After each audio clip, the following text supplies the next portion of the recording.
off last week, right into the middle of discussion about Tupac and Biggie. And there was footage that we were looking at, one piece in particular from Las Vegas, where we looked at one of the witnesses who alleged to have a seen perpetrator who we saw subsequent to that was assassinated, or I think about 6 days later. And he raised the question as to how could it be. And there's several things about this we want to share. And I want to go back to that spot, in fact, Tupac and Biggie together during the period when they were together. And I want to take this tape back to the Vegas Strip, moments after Tupac was shot. And this witness is trying to talk to the police. The police are unsettled by the witness. And this commotion eventually, and fingering, eventually led to the potential witness being assassinated. Then we're going to go up to the night Biggie was shot. And we're going to look at something happening around the car. We're going to look at the press conference where they describe the description of the shooter. Then we're going to look around the edges of the car at some actions, reactions going around the car, and it's instantaneous. If you ain't watching it carefully, you wouldn't notice what was going on around the camera. And then I brought some footage from what'll almost be a month from now. What would this be? What's that, 94? That's 94. This would be the third anniversary. This will be the third anniversary, 30 days from now about. Is it 94? Am I correct? 94? 94. This will be the third anniversary of a terrorist action transacted against Brother Khallid Muhammad. And I'm sure many of you all saw, I was a little late tonight watching Fujimori, who was a Japanese transplant who moved to Peru on the orders of the Rockefeller family. And even though he didn't even live in Peru, they elected him the head of Peru, and the first thing he did was to crack down on the little people and enacted martial law. A man, foreign man, became the head of a country. Though he was Japanese, he became the head of Peru.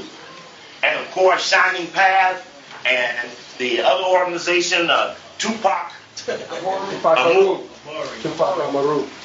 There we go. Tupac Amaru.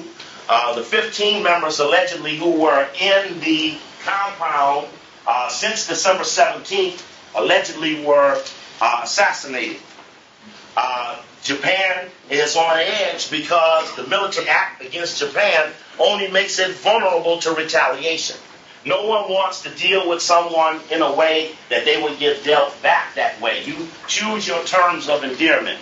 And if someone goes to the sword, then it's guaranteed that they would get the sword. That's why I raised questions about the black community who would repudiate its own militants, knowing that if they don't have the sword, or they don't have the power, or they don't have the will to be the fighters, why would they want a bloomer girls? Why would they want a team of religious leaders? Why would they want a team of balloon blowers and not want a militant team along with all those other things that somebody might, a team of swords, a team of street washers, a team of clothes repairers? Why would you not want a militant operation as well? This is a 20th century quirk. It took 100 years to get a community to believe that it didn't need a military. Don't forget on Saturday at 2 o'clock to 6 o'clock in Baltimore, Reality is going to speak on Reality Speaks, who are holding a conference on COINTELPRO with myself and an ex-FBI agent who, in spite of hearing everything about COINTELPRO, still joined the shit. So we're going to act like he's really so in awe and so against COINTELPRO that he can still go and be employed by the same people. Butt naked in the FBI was the name of his book, called Eyes of My Soul, Butt Naked. You all know I challenged this man who went to New York and spoke before a Lambe Brass organization and excited the crowd about being anti-Louis Farrakhan and how the FBI don't monitor Farrakhan because he don't do nothing. And then we know that the formula of intelligence is what? What is the component? What is the formula of all intelligence probability scales? Brother Robert. Capability. Right. Intent plus capability. Threat. Intentions plus capability equals threat. Now let's go back to 93 and 94 and look at the dawning and the coming strong of Khallid Muhammad and Brother Malik and the Unity Nation, and the whole D.C. was on fire. D.C. probably was not as on fire as it had been since the peace demonstrations of the 60s when they had Operation Merrimack, which was to stop Negroes from drifting downtown and inhibiting business in Washington, D.C. Operation Merrimack, it scored all over the town to sort out anything that went that way. And you remember the student protest of 1993, the taking over the administration building, the fighting to keep Atwater off the board of trustees. At that time, there was even a NEA force, which didn't last either. It could not sustain itself, even though the enemy only got stronger. And then something happened in D.C., but intentions make change. Capability, people coming by the thousands, equal a greater threat. A greater threat. And this is now an uncontrollable threat. This is a threat that don't owe nobody no secret out of no past assassinations. If you owe somebody out some old paperwork, it's not likely that you're going to be a high threat because only they know that you don't have the teeth that you borrowed from because you sold it away in a previous encounter. So intentions plus capability equal threat is a real deal. A loose-knit, freewheeling, take no hostages operation that respects no enemy. Check. See, we got a problem. We respect the enemy. That's right. That's right. Last night, even though they're being victimized like a dog, it wasn't 15 Howard students at a program for their benefit. That's right. Check. That's a scary thing. In fact, as Khallid said, Malik said, and I agree, they were afraid to be there. That's right. That the cost was accessible, amenable. You couldn't have had a better relationship. Opportunity right around the corner from the campus, the biggest, closest building we can get to. That's right. Then the white boys are right around the corner tonight at the other location, and I think much of that police brutality has much to do with the stadium coming down the street, National Public Radio, headquarters down the street, and all these other things that are moving in this way. So the threat potential is high. And under that circumstance, the build-up came, the building up, the playing up, the magnification, the over-magnification to the point that someone would say, I believe it was Jesse Jackson, well, you know, sometimes when you talk a certain way, you got things coming. Sort of type of thing of, you know, you reap what you sow, dog. As if the seeds that he sowed won't come to his doorstep, another man sealed with paperwork from a previous assassination. Dangling on him like the Malcolm X movie could have dangled on others. The dangle wilts the threat potential. The dangle.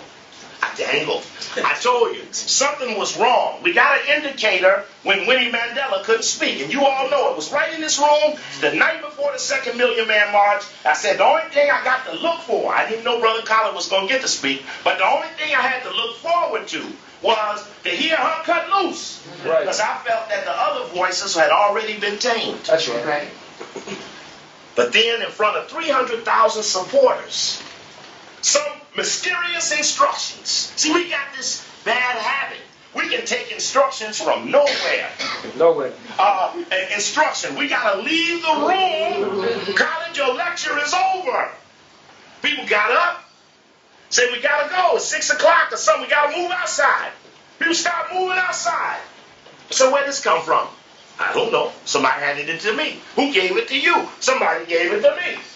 Get to passing it long enough, no one to question where it came from. Mysterious instructions saying she can't speak. I mean, what they gonna do? I thought that the greatest thing in the world would have been for Mandela to have to be seen as locking up his woman and letting the assassins of Steve Biko go with amnesty. We needed to see that. They needed to push it to that. But you know what? These ain't protesters. No, sir. See, if you're a protester, you push it. I appreciate Brother Malik say, I'm gonna go on the campus, I'm gonna push it. I'm gonna go to the Holocaust Museum, I'm gonna push it. Push it. And the pushing, people say, oh, I like that. And they flooded the Crampton Auditorium. That's right. They saw something that's buried deep inside of them, but they eat shit every day when they don't think they ain't got enough supporters to go forward. So people eat shit. That's right. And so the operation that cuts the shit makes a threat to the opposition. So the build up, the build up, the build up. And it's happened in multiple situations.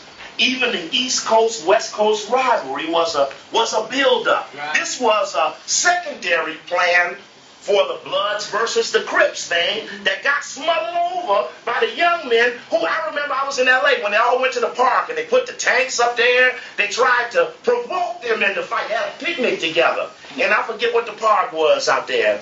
Brother Khallid, they all had a picnic, and the feds and Gates was still police chief then. They were incensed. They tried to propagate this thing into something to keep them from laying to rest disagreements. Then that brought us to the other question about what role does rap play in black liberation. And I have had to say that up until this point, in '92 we did the lecture, The Attack on Rap and Other Black Youth.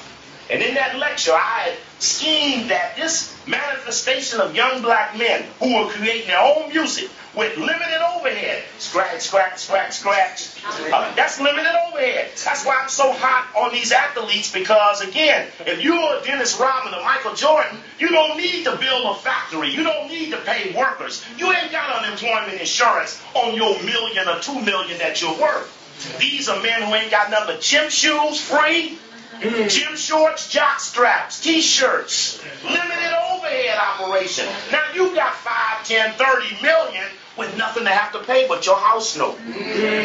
So your money might be greater than another man who might be worth 3 million but got 60 employees and anything can happen to him at any minute. So we've got this misappropriated perception. So now we have, remember it went through with the Public Enemy thing. Over Professor Griff and Chuck D and Jewish people. There you go. And Gintenkoff, who was head of CBS, who jerked them in. They had Public Enemy didn't get paid for album number 1, didn't get paid for album number 2. They were in court fighting with CBS to get the money. It was about $275,000 per person online. And all they kept doing was dangling it. Well, you know, we still got to go over to the court. Well, okay, sir, we'll wait, we'll hold. They just had a reunion conference, reunion concert a couple of weeks ago in New York, Madison Square Garden. Madison Square Garden with KRS-One, Public Enemy, and DNC, right? And they even brought Griff up with Public Enemy. So it's taken all these years to recover from the initial attack.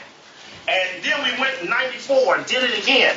This was during the Sister Soldier crisis when what's her boy Clinton pulled Sister Soldier out like a prop at the Jesse Jackson conference on a 4-minute speech about she was at war with white people.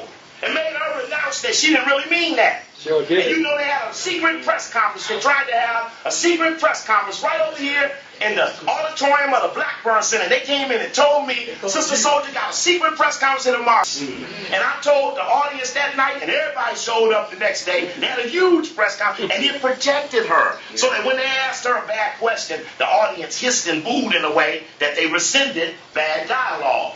Yeah. So we went through it with Sister Soldier. Sister Soldier's not even a rapper anymore. In other words, there have been casualties on the way to these casualties, but now shooting has become the last option of the hockey. When Zig Brzezinski, we were right over here at the Conspiracy to Destroy Black Men, Zig Brzezinski, out of control, global turmoil to the 21st century. How will the white man deliver on the new federation? He said the predominant threat to the New World Order was what? Young black men. Young black urban males. Now, what is Khallid's factor with a young black urban male? What is Maliks Factor with a young black urban male? And if it has deep potential, then we needed our own intelligence analysis to have forecast the fact that we were ringing the bell in such a way that we had to take a deeper precautionary context. But then we're not necessarily all unified on the end part of the game. Opening, closing, middle. We did Revolution 101. And that was an excellent lecture you did for Reality Speaks on Revolution in Baltimore that night. Had some good science in it. Check. Good science categories. Revolution, what you do when you do that. You were up in the lounge one night, back in the winter or something. Not too long ago, you was there, Scotty was there. I forget the area, but there was an excellent discussion about the format and categories towards unfolding an organization towards a revolution. And the bottom line is, all our end games are not the same. People do not perceive all of the same endings. We ain't never had a conference on the end of what ails us. Ain't nobody ever saw it through that far. Ain't nobody ever felt that. Because when you get close enough to them, they tell you, well, you know, America will overwhelm you. How can you talk to America like that and be tax exempt? Yeah, how are we going to get a grant when you're talking like that? Because what was really on the line was grant money, not honor or morality. We don't have any sacred moment for the abuser. They're supposed to get dirt, dog, knife, stab, kick, bottle rub. When do we start putting on gloves and dinging the bell after 3 minutes and sitting on a stool getting wiped off? That's right. We'll start doing that. That's right.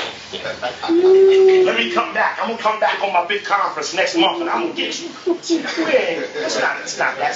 That doesn't have an end game to it. See, why don't we have an end game? See, in the end game, I just tell you simply how I see it. In a chess match, you got all sorts of players when the game starts. In the beginning of the game, you use your pawns to take control of the board. Anybody here play chess? Anybody here play chess? If you use your pawns effectively to link them together to get control of the board the way you want to fight, your middle game will unfold about the way you want it. How would I want my middle game? I'd like to trade my rook, trade my Jesse Jackson for their Pat Buchanan. I like to trade my rooks. If I saw the opportunity to get them two off of the board, I'd take them out. Let them mutually cross each other out on crossfire one night and just punch them on out the straight. Say, sorry, we cross out. We in the middle game. Mutual cross out.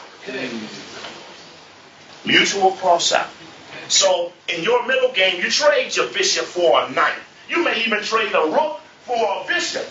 An unequal trade, because what you want to do is you want to get rid of these bigger pieces now. Now you don't have a need for Jesse Jackson or the Ministerial Alliance. You don't have any need for the Association of Black Educators. You can trade them away. Trade them away for the white educators. Trade the black psychologists for the white psychologists. Trade the NBA for the ABA. These are lawyers now, not basketball. Trade them away. Trade the black doctors for the white doctors. Trade them away. Because ain't no revolutionary black doctor breaking down the tenets of white medicine. That's right. Ain't no revolutionary black lawyer breaking up the legal scheme-o. That's right. It ain't going on. So since the professions aren't busting up the professions, let's trade them off. Right. Let's just trade them away. Now we're getting late in the game. It starts to get a little foggy out. And only people connected together will have power. So he's a pawn on one row, and I'm a pawn on another row, and he's the pawn behind me. Now the three of us together, linked together, having traded off the bosses, is bad motherfuckers. Because eventually we will link ourselves together to the 8th row. And we will recrown ourselves. Make ourselves whatever we want to, but only pawns linked together. And the third side of the game can win in a thought-out endgame. Okay? Pawns linked together. So now, when you get and try to figure out how we going to deal with them and that, when we get to that, go trade them away. Wash them away. Trade them off. Give them back. Hostages, you can have them. Trade them away. So we can get to the pawns linked together. But I bet you, if you were to ask any of the professions, they will tell you that without society, they can't be professionals. Check. So they need all that we don't want just to be who they think they are. So we have to question them, the oath takers. That's how we got into the rotation of those who oath take to something that could be beyond themselves. And that we would feather these things out. It doesn't mean that they're all bad. It doesn't mean that they're not, you can't work with them. But it does mean that we have to question each other before we get to the moment when we don't have time to question each other. It's all right. You can agree or disagree with someone at any stage of the game. And to know them is the heighten of your relationship, is to know them well. Hey, you can count on me to do this, worst come to worst. Consistency. I can count on you to do that, worst come to worst. Consistency. We don't have to agree or disagree. We can just agree that we know each other well enough to be effective together. Shortstop, third base, leadoff man, cleanup hitter. All of them got different roles, and we just ain't really lugged everything out so that everybody can do just what it is that they do to make the whole thing come about. So we're going to go back. I want to go back to this little segment of, what's that thing with Robert Stack that we showed last week? Unsolved Mysteries, which I was intrigued, even in hindsight, that they would even have time to do a Tupac. That they would recreate the Tupac. Imagine some standing out there recreating the Tupac assassination. For what reason? Questions that we raised in the past. Big Gregory raised the first one. He said that Tupac had on a bulletproof vest that day. Of course, it's obvious when you see him in the shorter shirt that if he did, it would be an unusual form of vest that would have been able to have withstood his open armpit sleeves. The question of why were they not armed? Why would you have a bodyguard that only guarding with his body? Yeah. Hey, but one team of people do that. So, somebody asked me last night, said, well, where are the bodyguards? I said, well, you want to start some shit? The question was, well, I don't see nobody in the door. I said, that don't mean it ain't heaters in the room. So we just decided if somebody come in with the gun, they pull it out, we shoot them. Check. Now, who is the shooter? Look around. It could be any of them. So the person stepped back and said, yeah, you're right. Went on, sat down. All right. Went on, sat down. You know, so you have to be on security like that. Check. You have what you have, and you have what they think you have. That's right. Yeah. And that's always your edge. You know, I wouldn't be surprised if them people they looking for went underground at that embassy. They talking about they all dead, they was waving the flag and doing march songs and say how they defeated the rebellion, but they might even went on, that might have been a deal to leave by the tunnels or something. They'll tell you the body's all burned up. We don't have no evidence of the 15 body. You don't never know what deals these whites cut to save face. They're in the face thing. They into the face. So to save your face, or face-saving mechanisms they use for people. You know, I mean, you come in here and defuse my march, I'll play you up in the press. Face-saving mechanisms, mutual interaction between enemies. Now, let's see if we can pick up this part here. Let me find my watch around here somewhere. See what we got here. Okay, let's push forward here. This is BET doing some activity. If BET could be really black, I don't even want to say entertainment, but could you imagine if they was all news for 4 hours? They had the Khallid Muhammad call-in national radio open line talk show. Wow. None of these people groom constituencies, therefore they're allowed to be on the media. I remember when Baba Malik called me up and said, man, I got a show on WPFW and I'm going to have you on as my first guest. And he called me back and said, I'm going to have Mark Thompson or somebody. I said, Baba, you won't last another week. Next week he called me and said, Baba, I'm off. I ain't got no more show. I never got to be on. It took away my first show, right? No, I was on 4 weeks. For 4 weeks, okay. You mean I'm just on? Askia Muhammad. I remember him back in the Rebuilding of the Nation, showing up in Chicago, being that early editor of the Final Call. Right, on the Rehab. Oh, now this was something we wanted to see. We looked at this last week. This is Tupac and Snoop Doggy Dogg and Bakewell and others out in front a hammer out in front of L.A. speaking against Proposition. And keep y'all to get out there and vote. Snoop Doggy Dogg, Tupac Shakur, and... Of course, I don't have amplification, so it's the best we can do. We got to get out there and vote. We got to make sure that they don't fool with all that calling things a civil rights initiative, and we know it's up at the 52 fake out. 209. They're voicing opposition over the latest proposed constitutional amendment in California. Proposition 209 will turn back all of the gains that African American people and other people of color have made over the past 25 years. By name, it appears to be a cause most African Americans would support. But take a closer look at California's civil rights initiative known as Prop 209, and you'd be surprised how this proposition could affect your life. California Civil Rights Initiative is going to end affirmative action in California. That's what it will do. It is deceptively called a civil rights initiative. But just because you call something a civil rights initiative doesn't mean it's about civil rights.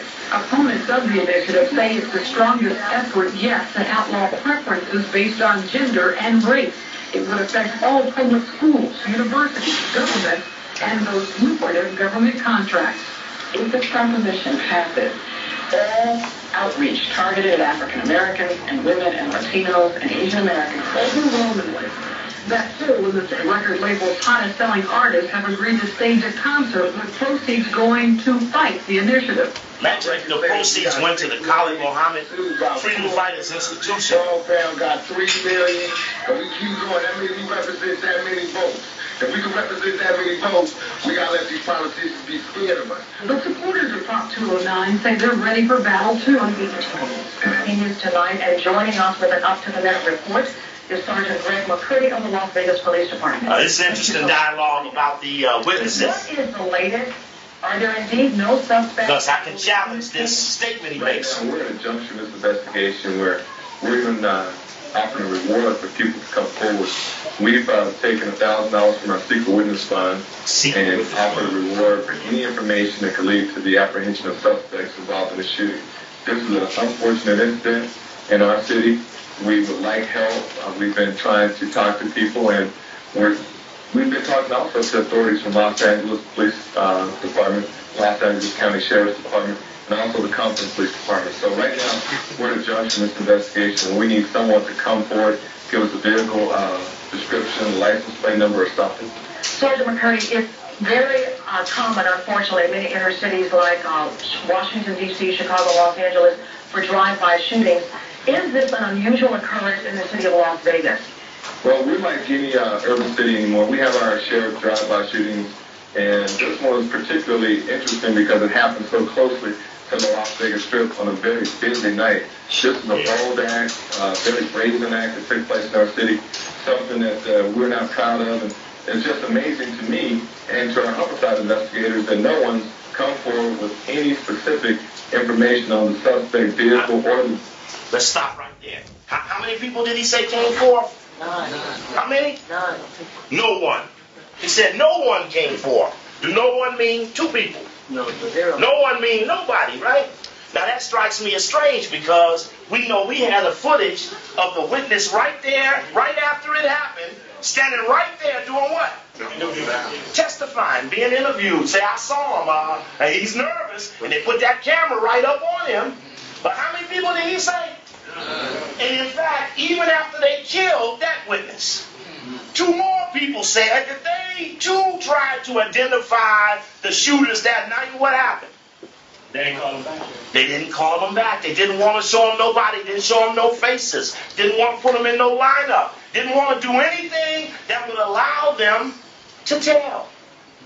So the question becomes, on that level, is there police cooperation? Because how many people he said it was? Now, if somebody else said, hey, I did try to tell and I told him, what then happens to the perpetrator?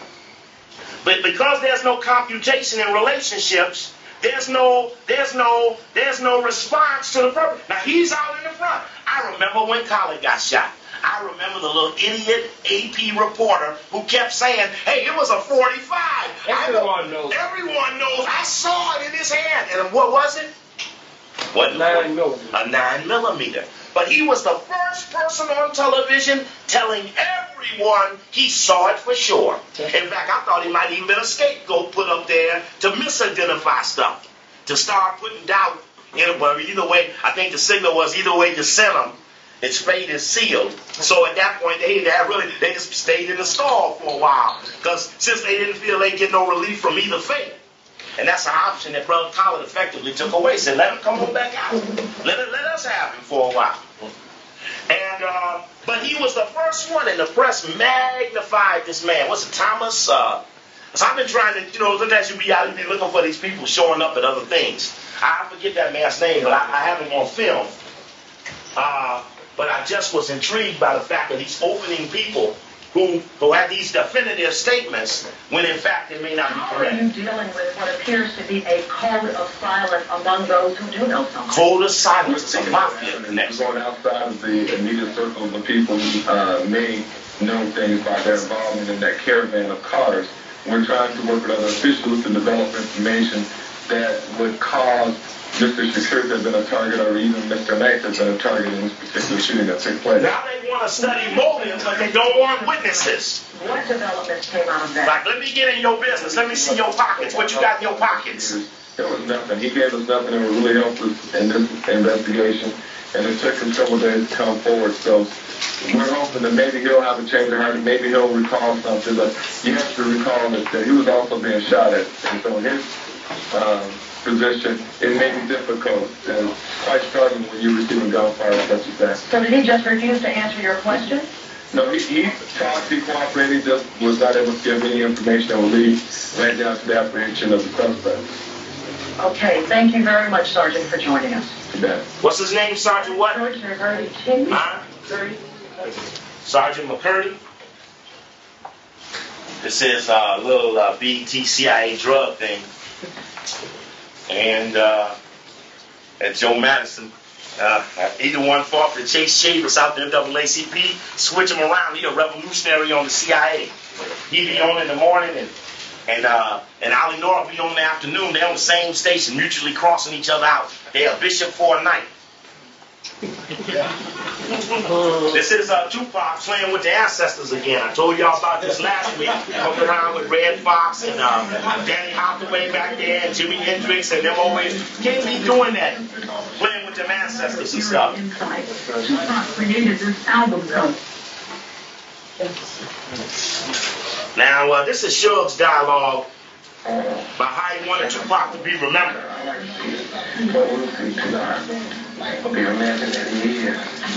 And as a personal Marvin Gaye. his best friend, the record executive has now tattooed Tupac's name on his arm. Yeah. He only gave his mother that money, huh? You know Suge? You know Suge? Yeah, me neither. Jockey tried to hook me up with him one time. Can nobody arrest him? Can nobody put him down? See, I don't like this either. 5 shots at him. Can nobody arrest him? Hey, dog. I'm going to have to keep it learning from me, because I'm coming through the wrong side. So Suge said he was in heaven.